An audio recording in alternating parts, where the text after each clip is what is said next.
Hello বন্ধুরা, তোমরা সবাই কি করছো? আমি দেখো লাঞ্চ করতে বসেছি মায়ের বাড়িতে। আর নিজের বাড়িতে তো নিজেকে রান্না করে খেতে হয়, অতটাও ভালো লাগে না। আর এখানে এসে মা রান্না করেছে, সেই খাবারের স্বাদই আলাদা। তোমরা কি একমত আমার সাথে? আর দেখো এখানে আসতে আমার ভাইও খেতে বসেছে। আর এদিকে আছে আমার বোন, অলরেডি খাওয়া স্টার্ট করে দিয়েছে। আর আমিও খাচ্ছি, তাও তোমাদের দেখাচ্ছি লাঞ্চের।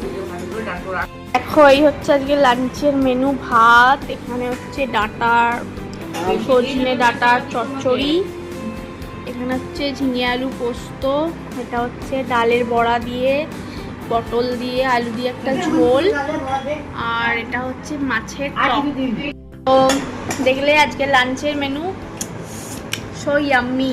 মায়ের হাতে রান্না তো টেস্টই আলাদা, আর নিজে রান্না করে খাওয়ার অতটা এনার্জি থাকে না। সো চলো আমি খেয়ে নিই। আর দেখো আরেকজন চলে এসেছি ইতিমধ্যেই, এ হচ্ছে আমার আরেকটা ভাই, লজ্জা পেয়ে চলে গেল।